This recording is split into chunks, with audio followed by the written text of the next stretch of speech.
Charith Asalanka, Kusal Mendis shine in chaotic finish as Sri Lanka make Asia Cup final. Hosts won final ball thriller while chasing 252 in 42 overs.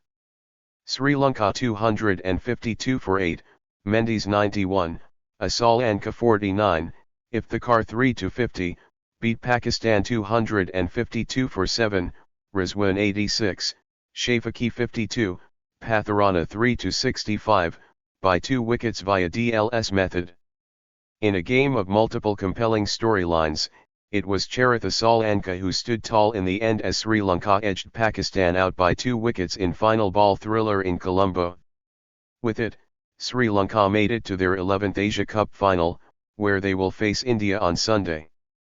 Asalanka remained unbeaten on 49 off 47 balls to see home a nervy chase, but it was a win built on Kusal Mendis' 91 from 87 deliveries and Sadeera Samarawickrama's 48 off 51.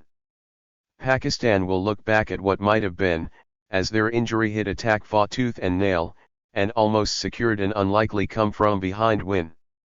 Set a DLS-adjusted target of 252 in a rain-shortened 42-over game. Sri Lanka needed 6 and over from the get-go, but in Mendis and Samarawickrama, they had 2 informed batters of the tournament at their disposal.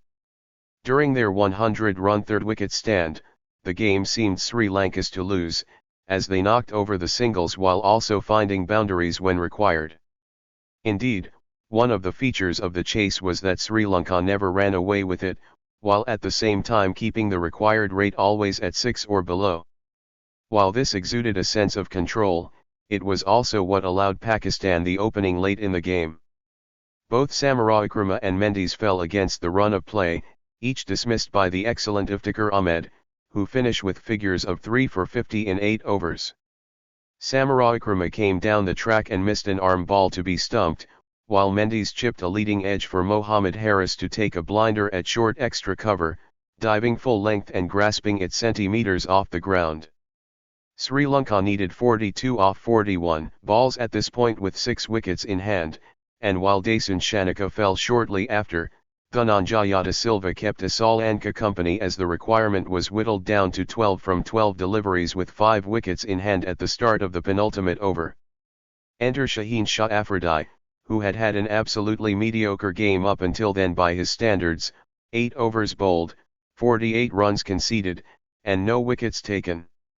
6 balls later, Sri Lanka were 7 down, and another 8 away with 6 balls remaining, as in the penultimate over, Afridi first had Dhananjaya caught at long on off a low full toss, and then Dunath Welalajnik behind looking to heave one across the line. Then enter Zaman Khan, the slinger who had had a forgettable debut until then. His 5 overs had gone for 32, and Babar Azam had resisted the urge to bring him on earlier, instead opting to save him for just such a moment. Zaman had given 8 runs in his last over, and needed to save 8 in the final over of the chase. He allowed tail-ender Pramod Madushan off strike first ball, but then Asalanka incredibly took a single off the third, leaving Madushan on strike with 6 needed from 3.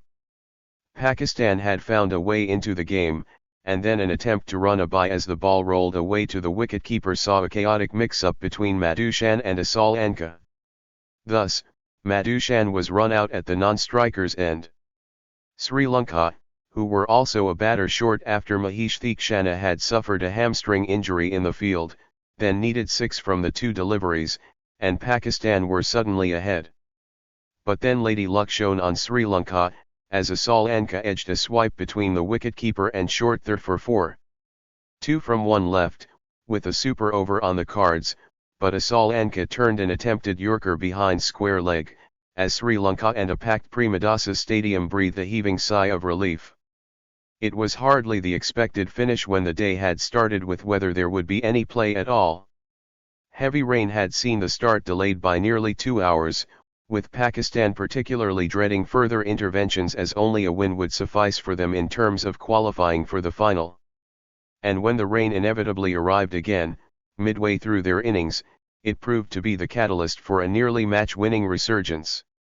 The match had begun with 45 overs aside, and Babar electing to bat, a decision that wouldn't seem to be the wisest for a chunk of their innings, as the Sri Lankan bowlers throttled the middle overs as well as the opening exchanges.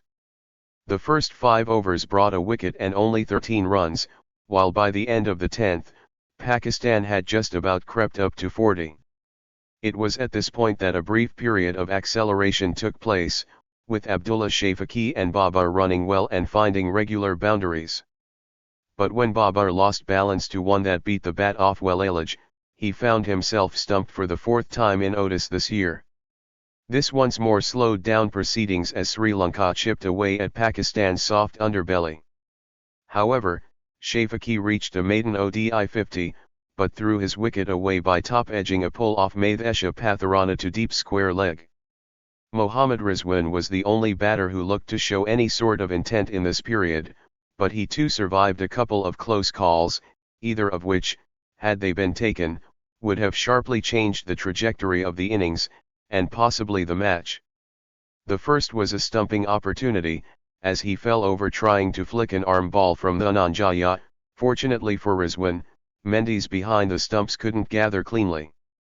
The second was a missed sweep that popped up off the glove towards a vacant short leg, with Mendis diving full length to his left but agonizingly short of getting his gloves under it. Please hit the subscribe button, like and hit the notification button for more videos.